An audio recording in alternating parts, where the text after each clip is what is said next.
हे guys, इस Kriti Sharma, welcome back to my channel creative learning. तो बच्चों, आज मैं आपको dust of snow, fire and ice and a tiger in the zoo तीनों ही पोअम के पूरे कंप्लीट एक्सप्लेनेशंस बताऊंगी। मैं थोड़ा हल्का सा डिटेल में पढ़ाऊंगी। इसका रीज़न ये होता है कि आपके एग्जाम्स में अगर आप सिर्फ हिंदी में समझ के जाओ तो नंबर नहीं आने वाले। अगर आप सोचो कि मैं बता दूँ, एक कौवा था, पेड़ पे बैठा था, ऐसे उसने पेड़ हिलाया और फिर वो जाकर के पोएट के कंधे पे थोड़े डस्ट ऑफ स्नो गिर गए, तो उससे आप एग्जाम्स में एग्जैक्ट कीवर्ड्स नहीं लिख के आ पाओगे, जिस वजह से मार्क्स लेना नेक्स्ट टू इम्पॉसिबल है। और ऐसे समरी पढ़ने से मैं तुम्हें खुद भी मना करूंगी कि मत पढ़ा करो बच्चों। बहुत से ऐसे टीचर्स हैं जो बहुत अच्छा पढ़ाते हैं, इधर तुम उनका रिकमेंड कर सकते हो और मैं तो तुम्हें पढ़ाऊंगी, बट ऐसे एक्सप्लेनेशंस कभी तुम्हारे लिए हेल्पफुल नहीं होते हैं एग्जाम पर्सपेक्टिव से, क्योंकि एग्जाम्स में वोकैबुलरी के, सेंटेंस फॉर्मेशन के, इन सब के मार्क्स मिलते हैं। तो ये तीनों ही पोएम जो है वो मैं बहुत अच्छे से आपको पढ़ाऊंगी। आपको एक एक वर्ड का मीनिंग क्लियर हो जाएगा, हर एक स्टेंजा, हर एक चैप्टर, हर एक पोएम का क्या थीम है वो भी मैं आपको पूरा क्लियर कर दूंगी। तो ध्यान से आपको इस वीडियो को देखना है। सबसे पहले जो हम पोएम पढ़ेंगे वो है आपकी डस्ट ऑफ स्नो। ये लिखी है रॉबर्ट फ्रॉस्ट ने। सो डस्ट ऑफ स्नो जो पोएम है बच्चों, ये बहुत ही ज्यादा प्यारी सी छोटी सी पोएम है, जिसमें हम पोएट के बारे में पढ़ेंगे कि कैसा उनका मूड बहुत सैड था, बट नेचर में एक ऐसी एक्टिविटी हुई जिस वजह से वो अचानक से बहुत ज़्यादा खुश हो गए। तो इस पोएम का पहले मैं आपको बैकग्राउंड देती हूँ, फिर मैं एक एक करके आपको सब एक्सप्लेन करूंगी। तो ये रहा बच्चों इस पोएम का बैकग्राउंड। ऐसे समझो, इस पोएम का बैकग्राउंड ये है कि जो पोएट हैं वो विंटर डेज है। तो बेसिकली क्या है, आसपास पूरा विंटर डेज है और स्नो ऑल अराउंड। सो ठीक है, इट्स द विंटर सीजन और सारी तरफ क्या है, there is snow all around, हर तरफ बर्फ गिरी हुई है। Poet was feeling sad. अब जो पोएट है ना रॉबर्ट फ्रॉस्ट है, वो बेटा बहुत ज्यादा सैड है। ही इज फीलिंग सैड और he was feeling sad. And why was he sad, ये चीज हमें नहीं बताइए कि वो सैड क्यों थे। और वो क्या कर रहे हैं, डिप्रेस्ड भी फील कर रहे हैं। सैड है, डिप्रेस्ड है। Third thing, he is lost in his own thoughts. वो अपने ही थॉट्स में खोए हुए हैं। Lost in his own thoughts, अपने ही थॉट्स में खोए हुए हैं। और चौथा है कि he standing under a hemlock tree. वो हैमलॉक ट्री के नीचे खड़े हैं। तो ये है बैकग्राउंड। विंटर डेज है, there is snow all around, the poet is feeling sad, depressed, दोनों कीवर्ड याद रख लेना, ही वॉज फीलिंग सैड और डिप्रेस्ड, और he was lost in his own thoughts, अपने ही थॉट्स में खोए हुए थे, और standing under the hemlock tree, और हैमलॉक ट्री के नीचे खड़े हैं। अब आपके पोएम में ना दो वर्ड्स आए हैं, एक है क्रो और एक है हैमलॉक ट्री। बेटा एक चीज याद रखना, क्रो और हैमलॉक ट्री दोनों ही निगेटिव कंसिडर किए जाते हैं। इनको बोला जाता है कि ये अपशगुन है, दोनों ही बेकार हैं, नेगेटिव हैं। अब ये नेगेटिव क्यों बोले जाते हैं, इसके पीछे रीजन है। क्रो को नेगेटिव कंसिडर किया जाता है, why, because it is black in colour, पहला काला कलर का होता है, दूसरा हार्श वॉइस, और तीसरा बैड ओमेन और सिंबल ऑफ डेथ। इसको it is also considered as a symbol of death, bad omen. Why, because it is black in colour और उसका हार्श वॉइस है। दूसरा जो आपका हैमलॉक ट्री है बेटा, उसको भी पॉइजनस कंसिडर किया जाता है, जहरीला पेड़ होता है। तो हैमलॉक ट्री भी क्या है, नेगेटिव कंसिडर किया जाता है। तो ये अगर आपको एक चीज याद रखनी है कि बोथ, ये दोनों ही चीजें, क्या both, tree and hemlock tree, crow and hemlock tree, both represents dark, depressive and sorrowful और bitter side of the nature. Dark, depressive, sorrowful and bitter side of the nature. इतनी सी चीज याद रखना, ठीक है। फिर से बताती हूँ, बैकग्राउंड क्या है, विंटर डेज है, there is snow all around, poet is lost in his own thoughts, अपने थॉट्स में पोएट खोए हुए हैं, और he was feeling sad और devastated और depressed, जो भी बोल सकते हो आप, and he was standing under a hemlock tree। Simple सी बात है, इसमें दो चीजें यूज करी गई हैं। पहला है क्रो एंड हेमलॉक ट्री, दोनों ही क्या है, नेगेटिव कंसिडर करे जाते हैं। Why crow is considered negative, it is bad omen, ठीक है, बैड ओमेन होता है, सिंबल ऑफ डेथ होता है, black in colour and harsh voice. Same बेटा तुम्हारा hemlock tree, it is poisonous, that is why it is considered negative. और ये दोनों ही चीज क्या रिप्रेजेंट करते हैं, bitter, dark, depressed side of the nature. इतना तुमने लिख लिया, फुल मार्क्स। तो अब मैंने पूरा बैकग्राउंड तुम्हें दे दिया, अब तुम्हें पोएम समझने में थोड़ा सा भी टाइम नहीं लगेगा। अब देखते हैं बच्चों पोएम में सबसे पहले जो ये हेडिंग है, पोम की डस्ट ऑफ स्नो, उसे समझो। सो डस्ट ऑफ स्नो मतलब होता है फाइन पार्टिकल्स ऑफ स्नो, बिल्कुल छोटे छोटे पार्टिकल्स जो होते हैं स्नो के, उसको हम बोलते हैं डस्ट ऑफ स्नो। आगे समझ में? अब ध्यान से देखो। The way a crow shook down on me dust of snow from a hemlock tree has given my heart a change of mood and saved some part of the day that I had rued. Simple सी बात है, यहाँ पे poet कहते हैं the way a crow shook down on me, जिस तरीके से, इतना सिनेरियो सबको पता है कि poet is standing under a hemlock tree and he is feeling sad, he was feeling sad, he was depressed. So अब यहाँ पे पोएट कहते हैं द वे अ क्रो, जिस तरीके से एक क्रो ने, कौवे ने, शूक डाउन ऑन मी, मुझ पर गिराया, what, a dust of snow, dust of snow यानी फाइन पार्टिकल्स ऑफ स्नो, कहाँ से? From a hemlock tree, hemlock tree से गिरा है। So now poet is saying he was standing under a hemlock tree, then what happened, जो crow था, जो बैठा हुआ था ब्रांच पे, he shook the tree because of which fine particles of snow fell on the poet's shoulder and वो गिरता है कहाँ से? From the hemlock tree, hemlock tree से उनके शोल्डर पे फाइन पार्टिकल्स ऑफ स्नो गिर जाते हैं। अब बेटा यहाँ पे देखो, क्रो और ट्री ये दोनों ही क्या है? नेगेटिव हैं, तो यानी कि हम इसे नेगेटिव कंसिडर करते हैं, ये सोसाइटी से नेगेटिव कंसिडर करती है। तो अब सेकंड स्टेंजा में वही बताया है कि ये दो नेगेटिव चीजें, पोएट ऑलरेडी सैड है, साथ में क्रो भी है, ट्री भी है, हैमलॉक ट्री वो भी नेगेटिव, लेकिन इसका जो आउटकम होता है, जो सेकंड स्टेंजा में हम पढ़ेंगे, वही इस पोएम का थीम भी है। अब होता क्या है उसके बाद? Has given my heart a change of mood, जैसे ही the fine particles of snow fell on poet's shoulder, उनका मूड जो होता है, हिज मूड कंप्लीटली चेंज्ड, उनका मूड क्या हो जाता है? A change of mood, complete change हो जाता है। अब ये मूड अच्छा बदलता है या बुरा बदलता है, वो ये दो लाइनें पढ़ के पता चल रहा है। And saved some part of a day I had read, यानी जो वो रिग्रेट में बिता देते या वो वेस्ट कर देते जिस दिन को, वो दिन उनका बच गया, यानी कि it was a positive result, यानी कि एक चेंज ऑफ मूड आया एंड उनका mood changed from the state of sadness to the state of happiness. पहले वो बेटा सैड थे पोएम के स्टार्ट में, बट अब उनका मूड कैसा हो गया? हैप्पी हो गया। और वो कैसा फील कर रहे हैं? पीसफुल फील कर रहे हैं। एंड ये सब किसकी वजह से हो रहा है? इन्हीं दो नेगेटिव चीजों की वजह से, जिसे सोसाइटी नेगेटिव बोलती है। समझ आया? ये है पूरा का पूरा पोएम, और इसी वजह से उनका जो डे था which he would have wasted, जो वो वेस्ट कर देते, he saved the day, उन्होंने अपने दिन को बचा लिया। यहाँ पे मैंने कीवर्ड्स लिखे हैं, देखो, helped him enjoy the remaining part of the day, he could enjoy the remaining part of the day, बचा हुआ दिन वो एंजॉय कर सकते थे। पहले वो बहुत बुरा फील कर रहे थे, क्रो आया, crow shook the tree, fine particles of snow fell on the poet's shoulder, he started feeling happy and there was a complete change of mood from the state of sadness to the state of happiness. पहले बड़ा बुरा feel कर रहे थे, he was feeling sad, devastated, depressed. Now he is feeling happy, peaceful, soothed. Why? Because of this tiny action. ये बिल्कुल छोटा सा एक्शन जो क्या था? डस्ट, वो स्नो पार्टिकल्स, जो फाइन पार्टिकल्स ऑफ स्नो के पोएट के शोल्डर पे गिरना। समझ आया? यही है बेटा इस पोम में, और इसकी पूरी एक्सप्लेनेशंस मैंने बेटा यहाँ पर लिखी हुई है, ये आप देख सकते हो। अब इसका थीम क्या है? इसके थीम को 3 सेंटेंस है जो याद रख लेना थीम के, तुम्हारा काम सॉर्टेड है। सबसे पहले, small things can change our mood and make us happy. Small thing, बहुत छोटी सी चीज भी हमें हैप्पी कर सकती, can make us happy and change our mood. जो एक्शन था, वो छोटा सा पार्टिकल ऑफ स्नो जो उनके शोल्डर पे गिरा, was that a big activity? नहीं बेटा, बहुत छोटी सी चीज थी कि स्नो उनके शोल्डर पे गिर जाती है, वो पार्टिकल ऑफ स्नो, बट उससे उनका मूड कंप्लीट चेंज हो गया। तो पहला क्या है? Small things can change our mood and make us happy. Second चीज, find joy in unexpected places. वो कितना नेगेटिव प्लेस था, crow, hemlock tree, everything was negative there, but उन्होंने वहां पे भी उनको क्या फील हुआ? जॉय फील हुआ। तो find Joy even in unexpected places. Unexpected places में भी आप जॉय ढूंढ सकते हो। और क्या पता चलता है कि little moments can bring big difference. छोटा सा इंसिडेंट ने उनको क्या कर दिया? खुश कर दिया।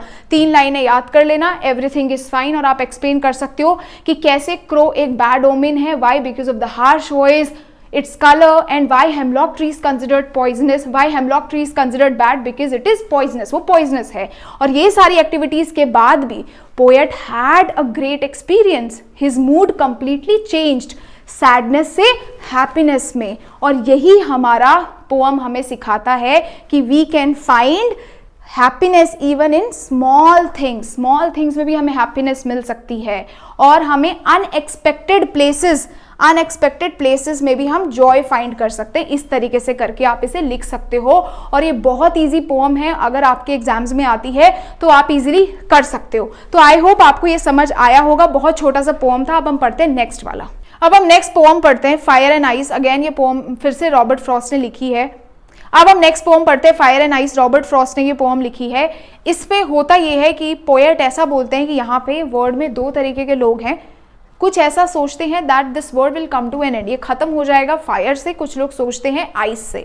नाउ अगर हम इसका डीप मीनिंग देखें तो वो मैं आपको यहाँ पे बताऊंगी, बट अगर आप इसका साइंटिफिक मीनिंग देखो तो इसका मतलब यही है कि temperature will rise to an extent कि सारा वर्ल्ड डिस्ट्रॉय हो जाएगा।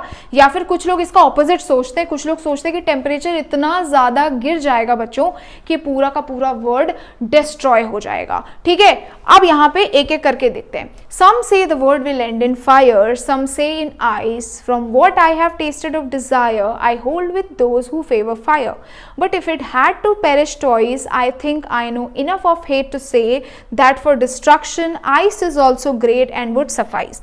तो पहला स्टेंजा देखते हैं। सम से, कुछ लोग ऐसा बोलते हैं, कुछ लोग ऐसा मानते हैं that the world will end in fire, ये जो वर्ल्ड है ये खत्म हो जाएगा, डिस्ट्रॉय हो जाएगा, किससे? फायर से। Now what does fire mean? यहाँ पे फायर का मीनिंग क्या है बेटा? यहाँ पे फायर का मतलब क्या है? स्ट्रॉन्ग इमोशंस, जो हमारे स्ट्रॉन्ग इमोशंस होते हैं। इमोशंस कैसे? डिजायर, ग्रीड, एंगर, ये सारे के सारे जो ह्यूमन इमोशंस होते हैं, इसकी वजह से वर्ड एंड होगा। क्यों एंड होगा? क्योंकि ये सारे के सारे इमोशंस कैसे हैं बेटा? सेल्फिश इमोशंस हैं। डिजायर, इच्छा रखना कि सारी दुनिया मेरी हो जाए, या फिर लालच रखना। लालच क्या होता है? आप लालच से किसी का भी भला थोड़ी करते हो, आप इस वर्ड को डिस्ट्रॉय करते हो लालच में, ठीक है, सब पाना चाहते हो। या फिर एंगर, गुस्से से। तो यहाँ पे पोएट कह रहे हैं कि कुछ लोग ऐसा मानते हैं कि जो वर्ड है ये फायर की वजह से डिस्ट्रॉय होगा, यानी कि ह्यूमन डिजायर की वजह से, एंगर की वजह से,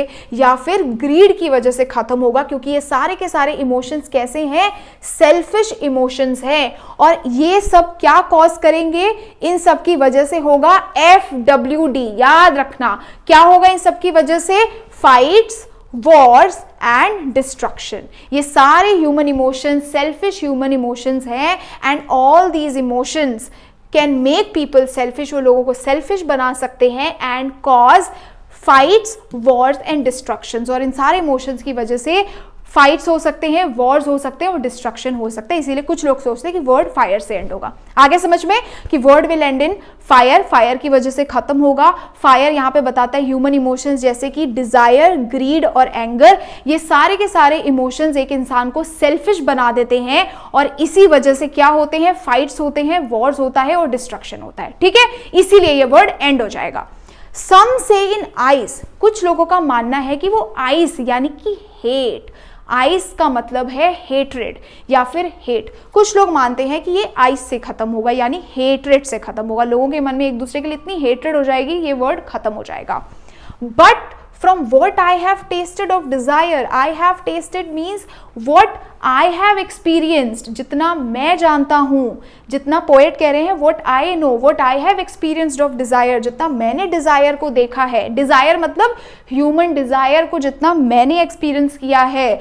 I hold with those, I hold with those means I take side of those, मैं उन लोगों का साइड लेता हूँ who favor fire, जो लोग फायर को फेवर करते हैं, यानी जो लोग ऐसा मानते हैं कि वर्ड क्या होगा? फायर से खत्म होगा, यानी कि ग्रीड, एंगर या फिर डिजायर, इन सब चीजों की वजह से जो डिस्ट्रक्शन होगा उससे खत्म होगा। आगे समझ में? फर्स्ट स्टैंजा बहुत सिंपल सॉर्टेड है। अब नेक्स्ट देखो, but if it had to perish twice, अब पोएट कहते हैं लेकिन अगर वर्ड को दोबारा से डिस्ट्रॉय होना हुआ, खत्म होना हुआ, पेरिश मतलब डिस्ट्रॉय, ट्वाइस मतलब दोबारा, कंडीशन है कि बट अगर दोबारा कभी खत्म होना हुआ, I think I know enough of hate, I am quite aware, मुझे इतना मालूम है हेट के बारे में, यानी हेट्रेड के बारे में भी मैं इतना जानता हूं कि मैं कह सकता हूं that for destruction ice is also great, कि अगर डिस्ट्रक्शन की ही बात करें, अगर दुनिया खत्म करनी ही है तो ice is also great, ice भी इक्वली डिस्ट्रक्टिव है। क्यों? क्योंकि आइस क्या रेफर करती है? हेट्रेड को, और हेट्रेड की वजह से क्या होता है? ये होता है बेटा RCD, हेट्रेड की वजह से रिलेशनशिप्स र्यून हो जाते हैं, फाइट क्रिएट्स होती हैं, और ये डिस्ट्रॉय करता है ह्यूमैनिटी को। ठीक है, तो हेट्रेड की वजह से क्या होता है बेटा? रिलेशनशिप र्यून होते हैं, ये क्रिएट करता है हमारी फाइट्स को और डिस्ट्रॉय करता है ह्यूमैनिटी को। तो पोएट यहाँ पे कह रहे हैं बट जितना अगर ये वर्ड को दोबारा एंड होना होगा तो I know enough of hate, मुझे इतना मालूम है, आई एम क्वाइट अवेयर, मुझे पता है कि हेट से भी ये वर्ड पूरा डिस्ट्रॉय हो सकता है। और हेट से डिस्ट्रॉय कैसे होगा? क्योंकि हेट्रेड लीड्स टू क्या? RCD, it ruins the relationship, ये क्रिएट करती है फाइट्स को, डिस्ट्रॉय करती है ह्यूमैनिटी को। ठीक है, आइस इज ऑल्सो ग्रेट, वो भी ग्रेट है, and would suffice, would be sufficient, यानी आइस वुड बी सफिशिएंट, वो भी सफिशिएंट होगी इस वर्ड को डिस्ट्रॉय करने के लिए। इतनी सिंपल सी बात है बच्चों। ठीक है, ध्यान रखना, फिर से एक बार फट से रिवीजन कर लेते हैं।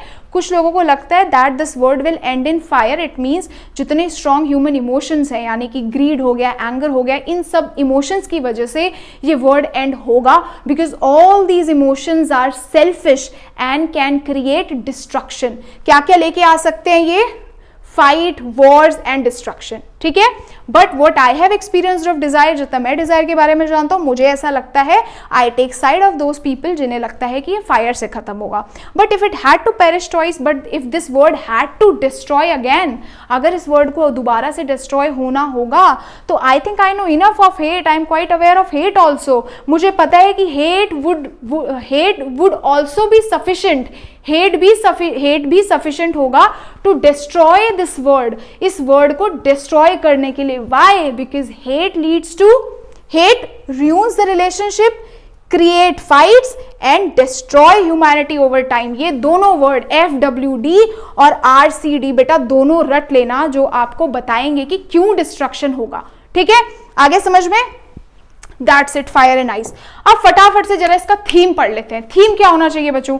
खुद से सोचो, सिंपल सी बात है, ये सारा डिस्ट्रक्शन है, सब कुछ डिस्ट्रक्शन डिस्ट्रक्शन डिस्ट्रक्शन हो रहा है, तो कहीं ना कहीं हमारे सबके अंदर एक प्यार होना चाहिए। So feeling of love, mutual understanding and sympathy for everyone, हर किसी के लिए लव होना, म्यूचुअल अंडरस्टैंडिंग होना and sympathy for everyone can help in establishing peace on earth. Earth में पीस आ सकता है, याद रखना, love, mutual understanding and sympathy for everyone can bring peace in the earth. Earth में पीस ला सकता है, both fire and ice can bring. और बाकी तुम वही लिख सकते हो कि फायर से भी अर्थ डिस्ट्रॉय हो सकती है, ह्यूमन इमोशंस होते स्ट्रॉन्ग, और आइस यानी हेट्रेड से भी डिस्ट्रॉय हो सकती है। तो इसीलिए टू मच फायर और desire can quickly consume a relationship, बिल्कुल किसी भी रिलेशनशिप को खराब कर सकती है और डिस्ट्रक्शन ला सकती है। एक चीज याद रखना, मैं बताना भूल गई थी कि बेटा जो ये आइस है ना, ये स्लोली काम करती है, ये थोड़ा सा ध्यान रखना। जैसे फायर है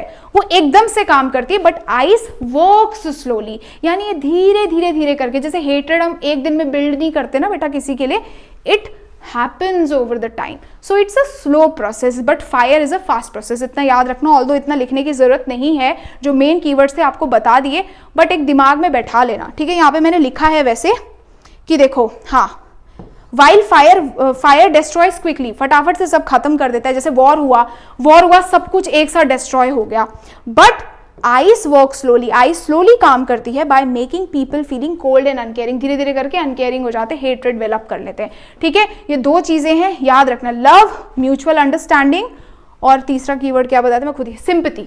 ये तीन चीजें वर्ड में पीस ला सकती है। सिंपल सी बात है, आपका ये वाला पोएम भी बहुत ईजी तरीके से खत्म हो गया, दिमाग में बैठा लेना। अब पढ़ते हैं बच्चों अपना लास्ट पोएम जो है अ टाइगर इन द जू, और ये जो पोम है इसके जो पोएट हैं उनका नेम आप मुझे कमेंट कर देना। दूसरी चीज़ ये है कि ये पोम में है क्या बच्चों, बहुत ही प्यारी और बहुत ही इमोशनल सी, सैड सी ये पोम है, जिसमें एक टाइगर होता है उसको केज्ड कर दिया। So basically we'll talk about the mentality of a caged tiger, यानी एक टाइगर जो जू में है और जिसको केज कर दिया, यानी पूरा बंद कर दिया है एक सेल के अंदर, एक कॉन्क्रीट सेल के अंदर, उसको एक केज के अंदर कन्फाइन कर दिया है, तो उसके मेंटल इमोशंस को पढ़ेंगे। तो बेटा बहुत इमोशनल है, जैसे तुम सोचो तुम्हें कोई पकड़ के और अंदर रख दे और तुम्हें बाहर ना जाने दे, तो you will long for freedom, आप ये क्या करोगे, बाहर जाने का सोचोगे, फ्री होना चाहोगे। तो वही चीज़ के बारे में हम पढ़ने वाले हैं। बहुत ही प्यारी और बहुत ही अच्छी पोम है, एक एक करके आपको मैं वर्ड टू वर्ड सब कुछ एक्सप्लेन कर दूंगी। और ये जो एक्सप्लेनेशंस है ना, ये मैंने खुद की लैंग्वेज में लिखे हैं, तो you will not get it anywhere, तो उसको आप पढ़ सकते हो, बहुत ईजी लैंग्वेज में मैंने सिंप्लीफाई करके लिख दिया। ठीक है, स्टार्ट करते हैं यार। He stalks in his vivid stripes the few steps of his cage on pads of velvet quiet in his quiet rage. तो यहाँ पे पोएट बताते हैं कि ये जो टाइगर है, स्टॉक्स मतलब बेचारा मूव कर रहा होता है, कैसा मूव करता है, विद विविड स्ट्राइप्स, मतलब उसका जो पूरा बॉडी है उसमें क्या है, विविड मतलब ब्राइट कलर के स्ट्राइप्स हैं। आपने देखा होगा एक टाइगर का बॉडी कैसा होता है, येलो और येलोइश ऑरेंज टाइप का, और एक ब्लैक कलर की ऐसे ब्राइट ब्राइट स्ट्राइप्स होती हैं। सो जो टाइगर है वो बेचारा क्या कर रहा है, स्टॉक्स मतलब ही इज मूविंग स्लोली, वो स्लोली स्लोली मूव करता है with bright stripes on his body, उसकी पूरी बॉडी में क्या है, ब्राइट स्ट्राइप्स हैं। ठीक है, the few steps of his cage and he is moving slowly, और बिल्कुल फ्यू स्टेप्स ले पा रहा है अपने केज में। Now the question is why he is only able to take few steps, बेचारे थोड़े से स्टेप्स क्यों ले पा रहा है वो, क्योंकि बेटा वो केज के अंदर बंद है, वो बहुत छोटा केज है, it's a concrete cage, so इसी वजह से ही कैन नॉट वॉक ज़्यादा steps, so that is why वो बहुत छोटे छोटे स्टेप्स ले पा रहा है, कम स्टेप्स ले पा रहा है। ठीक है, तो ही स्टॉक्स इन हिज, आगे दो लाइन समझ में कि जो टाइगर है he is moving slowly in his cage, अपने केज के अंदर थोड़े थोड़े स्टेप्स को ही चल पा रहा है, और कैसा है, with bright stripes on his body, उसके पूरे बॉडी में ब्राइट स्ट्राइप्स हैं। On pads of velvet quiet in his quiet rage, on pad of velvet quiet, और उसके जो पैड हैं, जो उसके पाउज हैं, वो कैसे हैं बेटा, बहुत ज़्यादा सॉफ्ट हैं। It is soft like velvet, velvet की तरह सॉफ्ट है। आपने देखे होंगे ना, ये नीचे वाला हिस्सा होता है जो, वो पॉज बेटा इतने सॉफ्ट हैं उसके, it is soft like velvet, velvet की तरह है, that it is not making any sound, यानी कि वाइल वॉकिंग, जब वो अपने फुटस्टेप्स ले रहा है तो it is not making any sound, उसके जो पॉज हैं, it is soft like velvet, velvet की तरह सॉफ्ट है, that there is no sound of tiger's footsteps, tiger's के फुटस्टेप्स के बेटा कोई भी साउंड नहीं है। इन हिज क्वाइट रेज, और वो क्या कर रहा है, उसके अंदर जो गुस्सा है, जो एंगर है, उसको उसने क्वाइटली अपने अंदर रख रखा है, यानी अपने एंगर को कंट्रोल किया हुआ है, एंड ही इज वॉकिंग, और वो उस सारे एंगर को कंट्रोल करके अपने अंदर लेके वॉक कर रहा है। इन हिज क्वाइट रेज मतलब मैंने लिखा हुआ है, ठीक है, क्वाइटली वॉकिंग क्या करे, कंट्रोल हिज रेज, अपने रेज को कंट्रोल करता है और शांत होके वॉक कर रहा है। अब दो कीवर्ड्स यहाँ पे याद रखना, पहला while he is inside the cage, जब वो केज के अंदर है, he is helpless, he is feeling helpless and irritated। ठीक है, पहला स्टेंजा समझ आ गया, बिल्कुल सिंपल सा, वॉक कर रहा है, white stripes on his body, he is feeling helpless, irritated, his paws are so soft like velvet, then कि व्हेन ही इज वॉकिंग, जब वो वॉक कर रहा है, there is no sound of tiger's footprint, tiger's के footsteps के there is no sound, कोई आवाज नहीं आ रही। Next, he should be lurking in the shadow, sliding through the long grass near the water whole where plump dear पास। अब यहाँ पे पोएट एक कॉन्ट्राडिक्शन क्रिएट करते हैं और बोलते हैं कि what if the tiger was free, क्या होता अगर ये टाइगर फ्री होता और अपने नेचुरल हैबिटेट में होता, तो उस केस में ही शुड बी लर्किंग, वो क्या कर रहा होता, लर्किंग मतलब हाइड कर रहा होता, छुपा होता, कहाँ पर, शैडोज में, कहीं छाया में जा करके, और वॉक कर रहा होता, स्लाइडिंग मतलब वॉक कर रहा होता थ्रू द लॉन्ग ग्रास, यानी जो लंबी लंबी ग्रास है उसके पीछे छुप छुप के धीरे धीरे क्या कर रहा होता, ही मस्ट बी मूविंग, वो मूव कर रहा होता। नियर द वाटर होल, कहाँ मूव कर रहा होता बेटा, नियर द वाटर पूल और near the water bodies, and why he is waiting there, why he would walk there, वो वहां पे जाकर के मूव क्यों करेगा, वेयर फैट डियर पास, क्योंकि वहाँ पे he will sit and wait for his prey, अपने शिकार का वेट करेगा, विच इज प्लम्प डियर, यानी एक फैट डियर का वेट करेगा कि वो कब आए और उसको वो पकड़े और खा ले। ठीक है, तो अगर वो अभी बाहर होता तो if tiger was free he would have been hidden behind the long grass के पीछे छुपा होता, शांत से धीरे धीरे चल रहा होता, कहाँ पर, नियर द वाटर बॉडी, पानी के पास, जहाँ पे फैट डियर वुड कम, जहाँ पे मोटा प्लम्प फैटी डियर आएगा और टाइगर उसको क्या कर लेगा, खा लेगा, यानी tiger where he can catch, उसको पकड़ेगा एंड ईट, अपने प्रे को खा लेगा। आगे समझ में इतना, ठीक है।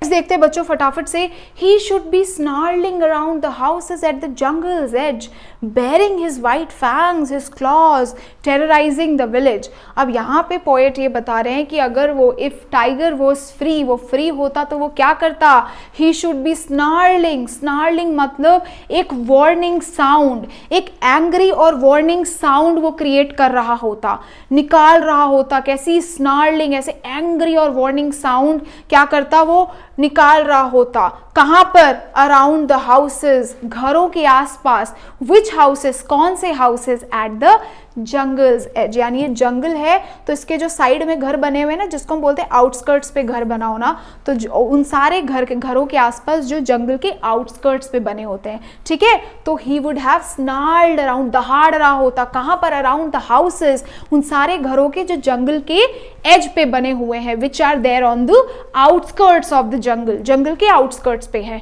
Bearing his white fangs, his claws, terrorizing the village people. Bearing मतलब शोइंग, अपने क्या कर रहा होता, साथ में अपने वाइट फैंग्स यानी अपने शार्प टीथ को दिखा रहा होता, क्या करता, दिखाते हुए, अपने वाइट फैंग्स को, टीथ को दिखाते हुए, हिज क्लॉज, अपने पंजों को दिखा दिखा के टेरराइज कर रहा होता, he would terrorise the people, लोगों को डरा रहा होता, किन लोगों को, विलेज पीपल को। ठीक है, यहाँ पे मैंने सारा लिख दिया है, the people living in the village would be terrified, डर जाएंगे, why, because of the sharp teeth of the tiger के शार्प टीथ की वजह से और उसके क्लॉज की वजह से, ठीक है, he would terrorise the people showing his white fangs and claws to the people। ठीक है, आगे समझ में, सिंपल सी बात है। Next is, but he is locked in a concrete cell, his strength behind the bars, stalking the length of his cage, ignoring visitors। but बेचारा tiger, but अब रियलिटी में आ गए पोएट, बट पोएट कह रहे but, लेकिन he is locked in a concrete cell, वो बेचारा तो एक छोटू से सेल के अंदर बैठा हुआ है, he is caged in a concrete cell, very small, एक छोटे से सेल में he is caged, he is inside that, confine किया है, उसको बांध के रखा है उस सेल के अंदर। His strength behind the bars, और जो भी उसकी स्ट्रेंथ है, जो भी उसके अंदर पावर है, वो सारी की सारी क्या है, इट इज कन्फाइंड और रिस्ट्रिक्टेड, आप ऐसे भी लिख सकते हो, it is confined and restricted, सारी की सारी कन्फाइन है, रिस्ट्रिक्टेड है या ट्रैप है, किस में ट्रैप है, इस स्मॉल सेल के अंदर, it is all trapped in the small cell, stalking the length of his cage, ignoring visitor, he is just stalking, walking slowly, अपने केज के लेंथ पे, he is walking to and fro, यहाँ से यहाँ से यहाँ, तो द टाइगर इज वॉकिंग कैसा, to and fro, and he is ignoring all the visitors. वो विजिटर्स कौन है, who come to see the tiger, जो जू में टाइगर को देखने आते हैं, he is ignoring all the visitors, he is sad. आगे समझ में, सिंपल सी बात है, कॉन्क्रीट सेल, छोटा सेल, सारी की सारी स्ट्रेंथ क्या है, ट्रैप्ड है inside the cage. He is walking to and fro at the length of his cage and feeling sad and ignoring all the visitors जो उसे देखने आए हैं। He hears the last voice at night, our Pookie tiger, सी बेचारा कितना sad है। So he hears the last voice at night, वो tiger जो last voice he get to hear is at night, रात के टाइम पे, किसकी आवाज़ होती है, the sound of the patrolling cars, यानी जो पुलिस कार्स होती है उसकी आवाज़ होती है। And stairs with brilliant eyes, brilliant मतलब ग्लोइंग आइज से ही इज स्टेयरिंग, किसको स्टेयर कर रहा होता है, वो अपने केज से बैठा हुआ छोटू सा स्टार्स को देख रहा होता है बेटा। And while he is looking at the stars, वो स्टार्स क्या सिंबलाइज करते हैं, फ्रीडम। सो ये जो स्टार्स है ना बेटा, ये फ्रीडम दिखाते हैं। और at the brilliant stars, he is looking at the brilliant, brilliant मतलब ब्राइट स्टार्स, चमचमाते स्टार्स पे देख रहा है, और वो स्टार्स क्या दिखाते हैं, फ्रीडम।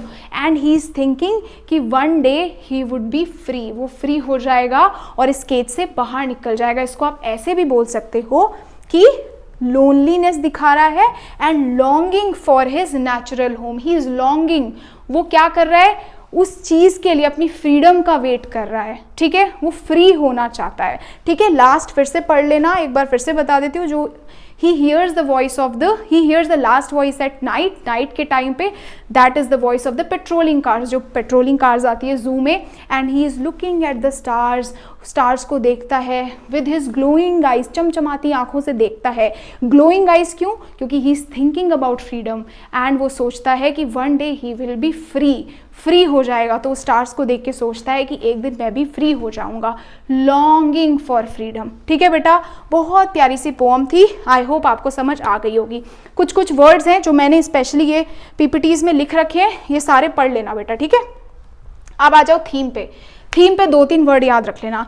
सबसे पहले क्या डिपिक्ट करती है ये poem, the mental condition of the caged tiger, जो केज्ड यानी जो बंद टाइगर है उसकी मेंटल कंडीशन को ये पोम दिखाती है, ठीक है। इसीलिए हमको वाइल्ड एनिमल्स को क्या करना चाहिए, उनके नेचुरल हैबिटेट में छोड़ देना चाहिए, ठीक है। और इसमें एक चीज और याद रखना, अगर आपसे पूछा जाए व्हाट इज द थीम, तो सबसे पहला mental condition of a caged tiger, दूसरा comparison of the tiger in the zoo और tiger in the natural habitat, और ये बताता है that wild animals should be free, उनको फ्री होना चाहिए, should be in their natural habitat, उनको अपने नेचुरल हैबिटेट में होना चाहिए। तो ये थी ये 3 पोम और उनका एक्सप्लेनेशन, आई होप आपको समझ आया होगा। इनके जो पोएटिक डिवाइसेस हैं, ये फिगर ऑफ स्पीच जितने भी हैं, ये सारे के सारे मैं अलग से एक पूरे के पूरे वीडियो में आपको अच्छे से समझाऊंगी। और इंग्लिश के ऐसे सारे लेक्चर्स के लिए बेटा चैनल सब्सक्राइब कर लेना, पीपीटी सारी टेलीग्राम पे मिल जाएगी। Till then thank you so much and bye bye.